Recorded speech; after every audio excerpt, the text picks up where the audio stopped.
All right. Well, thank you. And I appreciate this opportunity to talk to all of you. And I enjoyed listening to the first speaker. Now, she talked about numerous researchers that I'm very familiar with. She talked a little bit about Melissa Wanzer's research and Ann Freimeyer's research. They're both alums from West Virginia University, where I'm a professor. She also alluded to the humor orientation of Steve Booth Butterfield and Melanie Booth Butterfield, and they're both retired, but they were both professors here at WVU. It's hard for me to believe it, but I've been here 30 years now. I am the longest. With a recent retirement, I am the longest serving professor. But when I came here, there were many instructional communication professors, names that possibly are familiar to some of you, but Jim McCroskey and Virginia Richmond and Joan Gorham, as well as Melanie and Steve Booth Butterfield. So I came to a department that was very strong in instructional communication. That was not one of my areas of interest at that time. I come from an interpersonal communication background, and I say interpersonal communication, but it's really more personality and the role that personality plays in the communication process. But by being around these individuals, talking to them many, many hours, I became interested in some of the behaviors and interactions that take place in the classroom, but specifically still the interpersonal, still a lot of the teacher-student relationship. Now, when I look at communication, pretty much no matter what course I teach, whether it be persuasion or communication theory, I like talking about one of the most basic models of communication. And I do this whether I'm talking to doctoral students, whether I'm talking to undergraduates, or sometimes if I'm talking to high school students or even elementary students, talking about the source, message, channel, receiver, and how that is important. And that is kind of what I want to talk about for a little bit today, as far as the role that that plays in humor, and specifically humor in the classroom and humor in an instructional context. Earlier this year, our chair asked the faculty to help create a little blurb. We had an intern that did all the hard work as far as putting it together, but we worked with this individual in creating a small blurb to promote ourselves on social media. And for the most part, our audience was our alumni and our current students, as well as the internal public here at West Virginia University. Individuals could stumble across this, and individuals that follow us on social media could see this. But for the most part, individuals that were seeing this information were already familiar with us. But our chair wanted, once a week, a new faculty member to be featured. And the week before me, one of the professors took kind of like she had some of her own humor. She lives a little bit out of town and she lives with some chickens. She doesn't live with the chickens. The chickens live in the backyard. She did build a nice condo for them. It's air conditioned, it's heated. There's about 18 of them. They have a very good life. But in her little blurb, she talked about how she enjoys chickens. And in fact, there's a picture of her in her backyard with the chickens in the background. I think she's holding one of them. So when it came time for my turn, I said, well, I'm going to have a little fun with this as well, or at least what I consider to be fun. And so with the comments there, I put down that I was one of Dr. Jim McCroskey's most farcical hires. Now, that is not a word I use. In fact, I might have just mispronounced it. I did not check. That is not a word that I use, but I used it so people could look at it and say, kind of like a farce. Now, what does that mean? I don't know. Individuals can decide for themselves. Uh, the timing of this, there's a musician in the United States by the name of Jimmy Buffett. He died last fall, and it was just about this time. He's kind of a fun-loving individual. His music's that way. I include a quote from his, and I also wore a floral shirt similar to what he would wear, or at least what individuals that listen to his music would wear. And you might see that it's affiliated with my school. It has the flying WV. I'm pointing to it. You can't see my fingers. If you look at my shirt, you see I'm wearing it. I'm very proud of being at West Virginia University. This is a symbol that we have, and as you see on my shirt. So this is one way that the faculty had a little fun promoting themselves to our alumni, and we received, quite a bit of feedback from our alumni and our current students. probably more from our alumni than our current students as far as the humor aspect of it. Here's a definition of humor in the instructional context from Steve and Melanie Booth Butterfield. It goes back 30 years. Uh, the intentional use, and I like when we look at definitions, I like looking at the various words or phrases. So here they're talking about the instructor being intentional in their use of humor. So it's not that the students are laughing at this person. It's not that uh, the person accidentally slips or falls and people giggle at that. They're looking at humor in the instructional context as being intentional. Then the idea that could be verbal or nonverbal. A lot of times we focus on verbal and we think of just the words, but there's a lot of nonverbal aspects of communication as well as humor. It could be the voice, it could be the appearance and dress, it could be the movement, but humor could incorporate both of these. That talks a little bit about the impact that it has on the receiver, whether it be laughing, chuckling, something that shows pleasure or delight. I know when I'm talking to my students, specifically if it's a larger lecture class, I'm looking at the students that I can see, those in the first 10 rows or so, and I look to see if they're smiling, if they're um, chuckling quietly. There's every once in a while a student will chuckle louder, but if I see them smiling at something. And I'll have to say that it reinforces my behavior, but also shows a little bit that I'm being effective. It's one way of, I'm receiving the feedback as I'm talking, whether it may or may not be appropriate. This is pretty strange for me to be talking like this. I present a couple times on Zoom, especially since COVID, a little bit more familiar with talking like this. But like many of us as well, this is not my preferred way of talking. One of the gentlemen who gave an opening remark said that, I don't stand behind a podium. I don't stand behind a podium. I move around. And I seldom have PowerPoints. If I do have PowerPoints, it's just there as random notes for me to see what I should be talking about and allow the students to have some type of guide for where we will be going or what we talked about or some type of record. So this here itself is different because as I'm talking, I don't see the only screen I see in front of me is an empty screen, and that's fine. It's just a different environment. All right, when I talk about this SMCR model, one of the most basic models of communication. We got the source who creates the message, who encodes the message, often the actual content, what is being shared, could be verbal, could be nonverbal, combination, the channel, how the message is being shared, and then the receiver, who is the intended target. Now, I just have the words up there. My wife encouraged me to have like a fancier little model, but we're just going to focus on the words. And it goes beyond the words. And some people argue, like, if I'm the teacher, I'm the source when I'm talking to the students, but the students are also sources of information communicating to me. So at all times, both of us are sources and receivers. Now, it's a little bit different. Let's go back to the large lecture. If I'm talking to 150 students, it really is a one to many.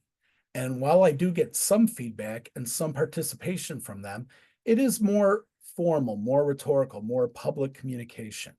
In a smaller seminar, in a smaller class, it does get a little bit more interpersonal. It allows for more engagement, and it allows for more interaction taking place. So, they might play a greater role as a source. But at the same time, and I tell my students this, if I put a camera on any of them, let's go back to the large lecture. I put a camera on one of them, they are a source of information. I could analyze, let's say, their emotions to my presentation, and I could tell that when I try to use humor, I mean, this could be like a field experiment if I get their approval to videotape them and then analyze their emotions that I can look at my use of humor and what type of emotion it gets from their face, or at least what facial expression is shown. So they are a source of information as well. Now, whenever we're talking about a message, or if we're analyzing a specific communication interaction, looking at the source, message, channel, and receiver, we also look at the context of the message, what has happened before, what experiences do these people have with each other, and there's also noise taking place in this model.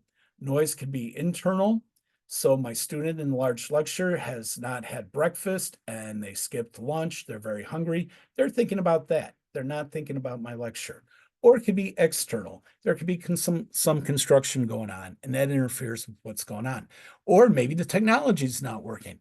I've had problems at times with technology, and if the technology is not working, that interferes with the whole communication process taking place.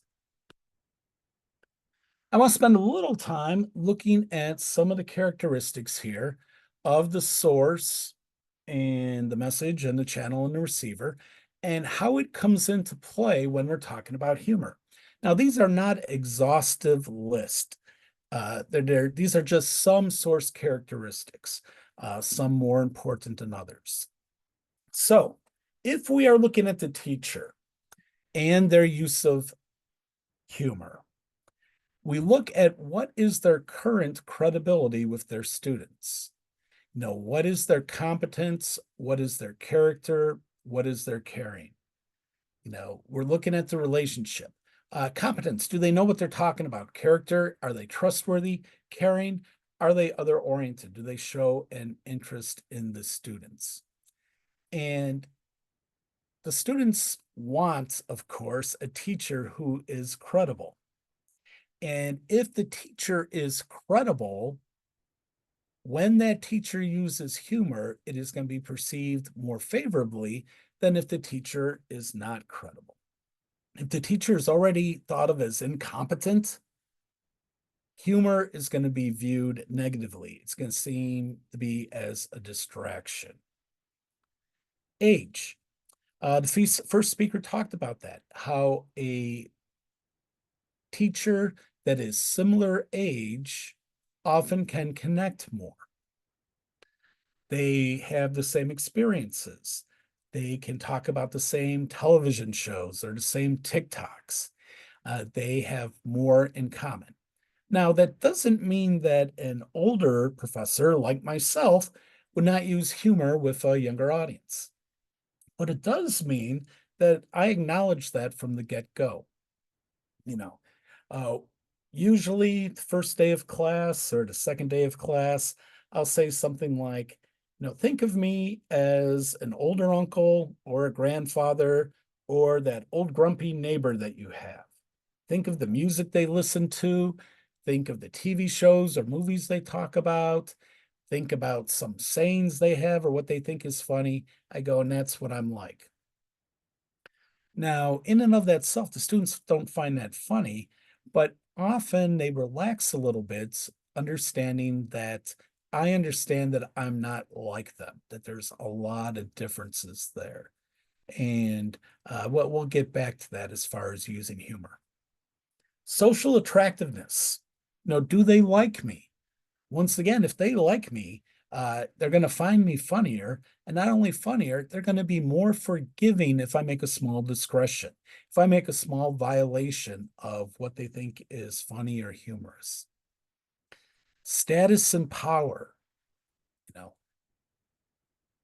is a person a professor? Are they a graduate student?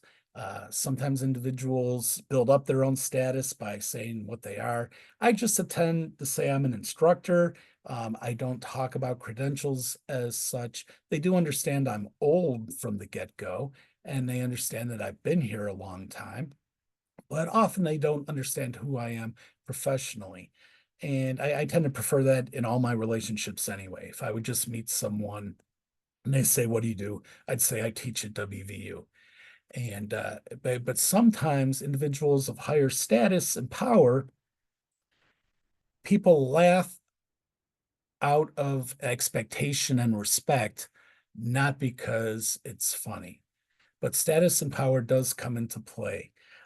If I have the ability to punish, and I've demonstrated in the past that I will punish, that will influence people's behavior, that will influence how students respond. My identity, and identity could be many different things. It could be my culture, my background. It could be my sex, my gender. It could be my socioeconomic status. It could be other things that I identify with. You know, when I talk about identity in class, probably the biggest identities I have right now is being a father and being a husband. And just in the last month, I became a grandfather. And so that's up there too. Is being professor part of my identity? Sure. As far as like ethnicity, I am from the United States, but I tend not to think about that. Um, but at times when I do think about that, and one of the times I am thinking about is now, because when I was thinking about talking to this audience, realizing that we have people from all over the world, but quite a few people from Hong Kong and such, where I don't necessarily know what is funny. I've not done studies. I did not do a study in Malaysia to know what is funny or in Hong Kong. And while I could Google it, uh, it would not be something I would do. It's not something I would not try to be funny in a different culture. Um, and well, we'll get back to that idea as well. Physical appearance is also a source characteristic. You know, how large someone is, how tall someone is, facial hair, other types of things do come into play as far as how individuals view a source. Um, you can't see me, but I'm a man in my late 50s, healthier than I've been in the past, but still a little bit overweight. So in class, if I sometimes make jokes about eating or enjoying eating, that's sometimes it works. If I talk about not skipping meals, or if I exaggerate about physical activities I do. And they could see that based on my physical appearance that might not be true. I throw in vocalics there at the end, talking about the voice, because I think how an individual talks, whether it be the volume, the pace, the pronunciation, the accent that comes into play. Now, I've been in West Virginia now for 30 years, so it's home, and any type of accent I thought I had, I don't think I have anymore. Some people might disagree.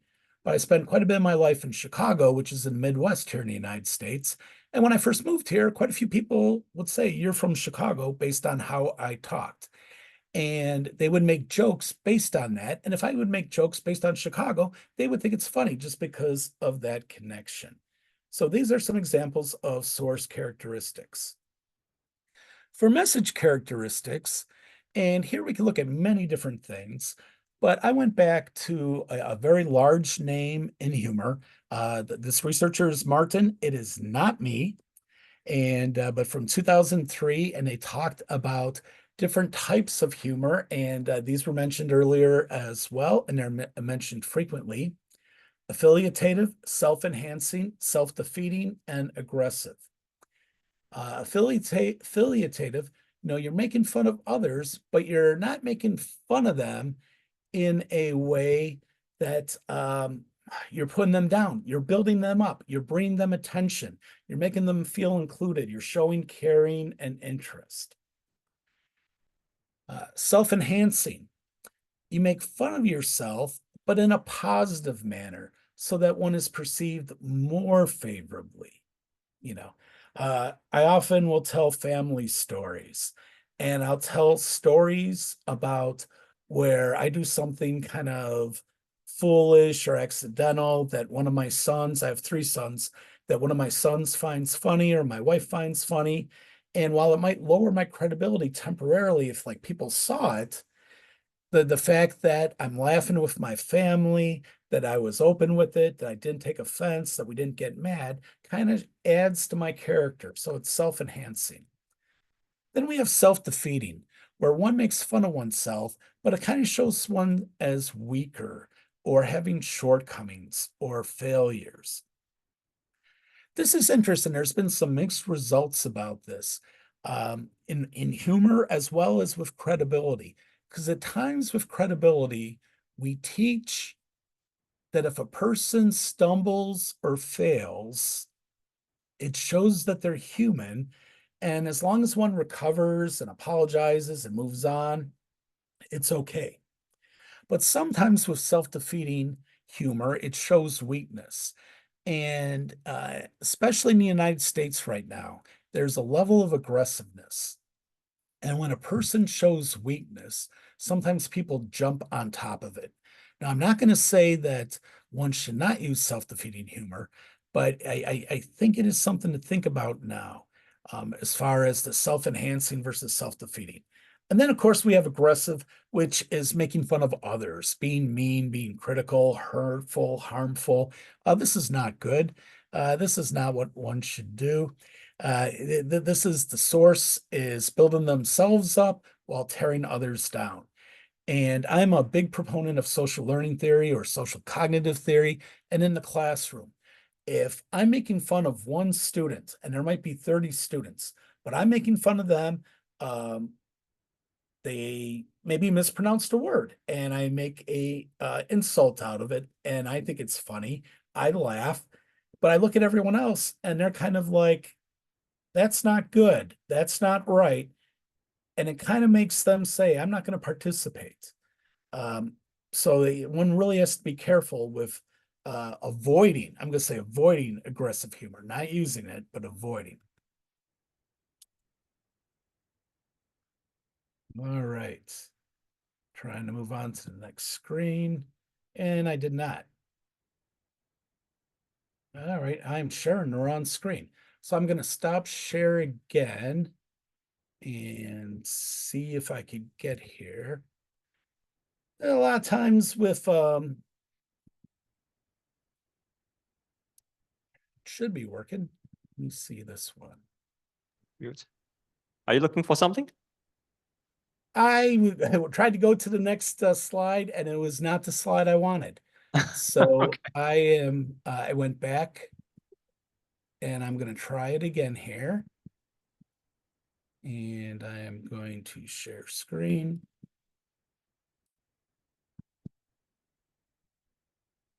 Oh, here we go.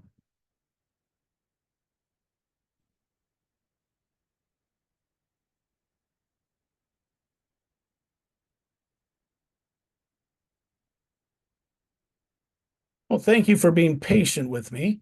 This was not done intentionally. So we talked about the source, we talked about the message. We got the channel here. And I got this little figure here from media richness theory. Media richness theory says that when we look at the channel, that certain channels are more effective, certain channels are more immediate. And if you look at the little chart, face-to-face is the most immediate, followed by video conferencing. So for many of us here, we're video conferencing. And then telephone, radio, written address documents, and then unaddressed documents such as bulk mail or posters. The more richer the medium, the more intimate, the more immediate it comes into play. When we're talking about humor, if we were face to face, if I was there with you, I could see your reactions. I could see your boredom. I could see your interest. I could see your confusion. I could see you smiling possibly. And I could see what might be working, what might not be working. Sometimes with video conferencing, we have fewer channels of information available. As I said, I don't see people right now. I don't see what's going on. Now, this is still much more interactive though than if I was writing a letter or if I wrote you an essay on humor in the classroom and or if I was writing an email. So if I'm talking to the students in the class and I want to make a joke about an upcoming exam, or I want to make a joke about studying for the exam, when I make that comment, the students in class know what preceded it. They know what I say afterwards. I have some context. If it goes over horribly, I backtrack and I do something different. I send a humorous message or what I believe to be a humorous message in an email. I don't have those same capabilities. That email is out of context. And by out of context, what I mean is it doesn't have the same background. It doesn't have the same relationship that we built up in that interaction in the classroom. So we look at the channel of how it's being shared. And I think in face-to-face, it allows the instructor to have more freedom to adapt, to see what's working, what's not working. In more written documents such as email or posting on eCampus, on a discussion board, realizing that the message might be seen differently and might be seen by different people as well. Receiver characteristics, and often the receiver characteristics are very similar to the source characteristics, because if you look at the source and you look at the receiver, you can see a lot of the same things. So it's things like the age. What is the age of the people you are talking with? And I definitely recognize as I'm getting older that I am older. And you're saying, of course, you look pretty old. But I realized from talking to the students and some of their musical interest or comedians they like. Some of my students like Taylor Swift, but they also say that she's pretty old. And there's a singer a little bit older, Miley Cyrus, and they say she's really old. Now, I think Miley Cyrus is 30 years old. But to the 18, 19-year-old, they're really old. So I need to be careful of, who I use them as examples. Some of my, I spend time with the doctoral students, helping them become, adapt to teaching.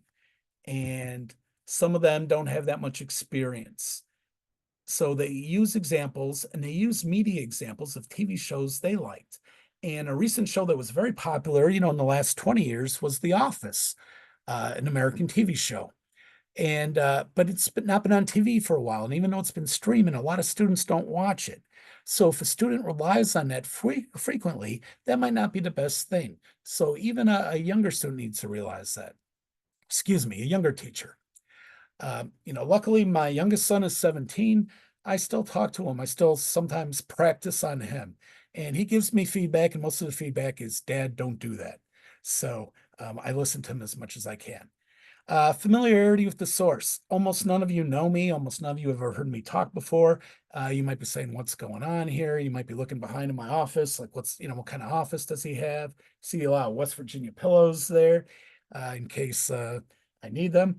But the familiarity with the source, and if you know the source, what they say might be funnier. You might know the context, and the instructor might have some more freedom.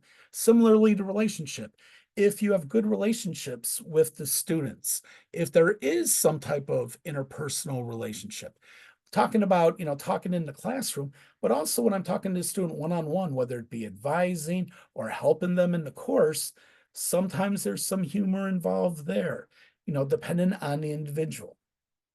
Now, what is the student's knowledge in the content? If the student is struggling, humor might work as far as attention. High level humor, and someone mentioned like the language of the humor might go over their head. But what is the knowledge? What is the personal experiences, the background of these individuals? What is their identity? All the aspects of my own identity, each student has their identity. And one can make mistakes. As I talk about that, I think of a mistake I made. And I'll say, I won't say mistake, learning experience. And this was when I was a grad student, like 35 years ago. I talked about an inappropriate self-disclosure when we were talking about self-disclosure. And the students, I mean, I was on a roll. They were laughing. And a student came up to me afterwards and said, one of the things I said, I quoted another student in my example, but they didn't like that word.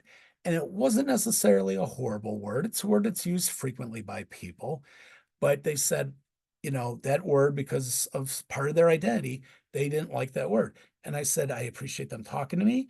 I learned I'm not going to do that. And I'm going to be a little bit more careful. And I think sometimes if you have a relationship with someone can bring that up. And I mean, it was a class of 30, 29 thought I was funny. One person was a little bit offended. Does that mean that the instructor always has to change based on that one person? And I'm going to say no. I'm thinking of a class I had this spring, and I had one of those people that just didn't think I was funny, and I didn't change too much for that person. But I do change based on learning sometimes what might be appropriate or inappropriate. And sometimes that appropriateness changes with time. All right. Um, I'll try to finish up here in 5 minutes, I guess. Some research findings. I did a study with a graduate student a few years ago. He's now Dr. West, focused on humor homophily and how similar do students view the humor of their instructor to their own. And as you would expected, when there was humor homophily, the instructor was perceived as funnier and they liked the instructor more. Now, it's important to note in this study that appropriateness is more important than humor homophily. So, and by appropriateness, it was humor appropriateness. So when students found the humor appropriate, that had a greater effect than it was similar to themselves. But when it was similar to themselves, those students that, were high in humor homophily, they really found that teacher humorous and they enjoyed that teacher. Let me go back. One of my colleagues, Alan Goodboy, another professor here at WVU, another instructional communication researcher. He's done numerous studies with instructor humor, and it's related to cognitive learning, participation, the effort students give, and out-of-class communication. Students are more likely to go see the teacher out of class, partly because they might feel more comfortable, partly because they might relate. I did a couple other studies with Alan and a couple other colleagues where we looked at medical students and surgical students and what they valued in their teachers, whether it be rhetorical or relational aspects. Rhetorical goals would include relevance, clarity, competence. Humor is a relational goal, along with immediacy and self-disclosure. And while humor is valued, these students really look for clarity, relevance, and competence. And that's important to remember. And you're going to hear this over and over again today that, humor can be a tool, humor can be useful, but one has to know what one's talking about. One has to be clear and one has to be relevant. Now, so I have some takeaways. Be yourself, be authentic. If you are a humorous person, go ahead and be humorous, but be careful, watch your audience. But if you're not humorous, don't force it. Some people just have a difficulty, they're just not that humorous. So be authentic. And I think that's important as an instructor all the time, that you're not playing a role, you're being yourself. Know your audience. What are they expecting? What do they want? Um, what is their age? What do they find funny? If I talk on another campus, sometimes I learn a little bit about that campus or current events, or I read their student newspaper online ahead of time, and I might make some reference to that. Knowing who you are talking to. Realize the context and noise impacts effectiveness. If my students are upset and nervous about an upcoming test, I could use humor to relax them, but humor can also make them more nervous. So I want to be extra careful, probably briefer, probably less risque, uh, and maybe focusing more on myself and just being careful. Use humor intentionally. While I think it's okay to be humorous accidentally at times, use it to help learning. By all means, avoid messages that put down the receiver, that are negative to them. Have your humor be relevant and not distracting. This is another thing that Alan Goodboy has studied, looking at humor, and the first speaker talked about this as well. And being relevant. By being relevant, you need to tie it into what you're talking about. You need to connect the humor. Like I tell a funny story, I might say, okay, I told that story, but what is the point? And if they're like, was there a point? We just thought it was a funny story. I have to say, no, this is why I told this story now. And my screen just disappeared. So, there we go. It's very little now. I don't know if you see that. And I don't know why I did that. Well, I will try to see it as little as Nothing possible. changed on our end. Everything looks the same as it did before. Oh, okay. It's just on mine then. All right. Now I'm taking off my glasses here to see. Um, Respond to feedback, and that goes with my story that happened 35 years ago. I listened to that person talk. And then my 17-year-old gave me this advice today. Don't try to think of what they think is funny. He goes, his teachers kind of fail when they try to do 16-year-old, 17-year-old, 18-year-old humor. He goes, he appreciates when an older teacher does older humor. All right. The only thing left is there's 3 pages there of references. So all the studies that I looked at, you can look at for more information if you have any questions. Very quick going over that, but I do encourage you to look at some of those references. Wanzer and Booth Butterfield have a very nice chapter on humor in the classroom in the Paul Witt handbook. So check that out. Thank you. Thank you, Professor Martin. Now is a short Q&A session. Anyone here who have questions, please? Anyone in the crowd? We have one over there, please. Can we get a mic over there? Student helpers? Okay, thank you.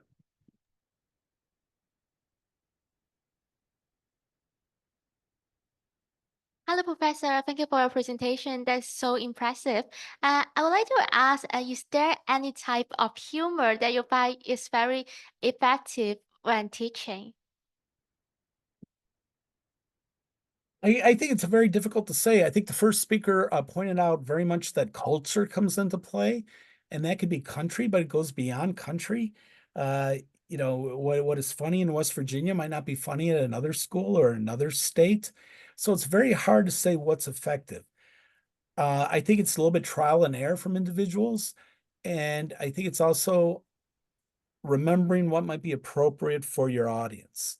One of my areas of research in the past, looks at strategies, whether it be persuasion strategies or affinity seeking strategies. And the idea is not that there's not a best strategy, but that you learn more strategies and you're able to use them. So I think it's the same way with humor, that you learn of different ways one could use humor, and one might find that 1 or 2 ways are more effective for that person. And then if it works, keep refining and using them. Thank you.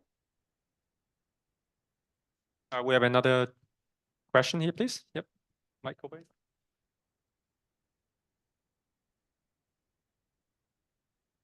Hi, Matthew. I'm Ben. I also study in Midwest, so I think I can hear a lot of the familiarities of the things that you talk about.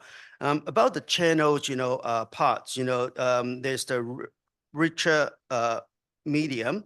That is the face-to-face. And I was just wondering about the scenario that sometimes it may be, if it's face-to-face, the effect of the humor can be a bit, not so effective. For example, you're not supposed to be laughing because of some other issues, but then you couldn't control it. So then you laughed at it, so then it's a bit of an issue. I saw also for some cultures, certain things are considered taboo subjects. And if they laugh, and then they will be. So in a sense, the written humor, on the other hand, can actually, people can do it individually and they can get the enjoyment, but without suffering the consequences. Like if you're laughing at your boss, and you shouldn't be doing that, then that could be direct consequences. Right. I agree. And one thing I didn't talk about is that, in 2024 and, for the last 10 years or so, but, or maybe longer than that, how people use memes and other things like that and pass those along. And those often can be funny and humorous and also engaging. Often before a test, if it's a Tuesday and we're having a test at 1 o'clock, around 7 in the morning, I send an email to all my students reminding them that we have a test at 1 o'clock. And I include some type of meme of encouragement. And it's usually some pop cultural reference. And is it hilarious? Probably not. But, it's an attempt to relax, you have this, and I'll see you at 1 o'clock today. So definitely the written word can be used constructively. The one thing, once you send a written, once you send a written word or you post it, it's often there for everyone to see. So I often make sure that it's clear what the intent is. And I like double, triple check, I would say, the offensiveness and the relevance before doing so.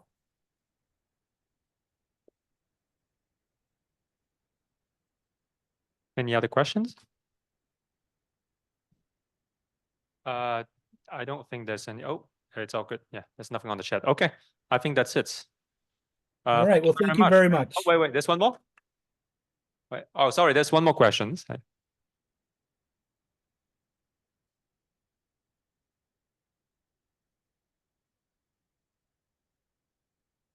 Sorry, sorry to interrupt, but thank you for the excellent presentation. I just have one question. So I'm not a humorous person, but I think humor is very important in teaching.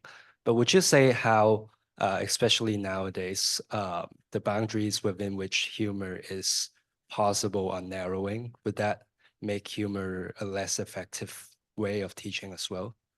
I don't think it using humor makes it, I don't think it's less effective. I do think the potential of an individual being offended is higher for some types of humor.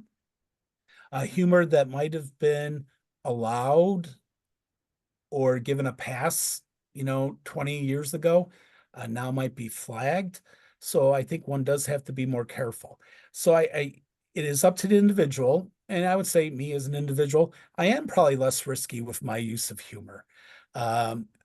Maybe going from a PG-13 level to a PG level. So being careful. Now, having said that, if I'm teaching a group of grad students and there's only 4 or 5 of us, and I've had all these students before and they know me and we get along with each other, I might be much more freer. But especially in a large lecture class, much more careful. And your 1 point too, that, if you tend not to use humor, and this might go against what some others say, I think it's all right. If that's not your style, sometimes forcing might not work.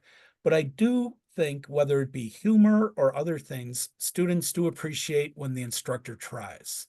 And if they see the instructor is trying, they appreciate that and they value that. They see that as caring. Yeah, thank you. Thank you for the answer. And I just want to say, if anyone need to email me with another question, feel free to do so sometime. Thank you. Thank you very much, Professor Martin.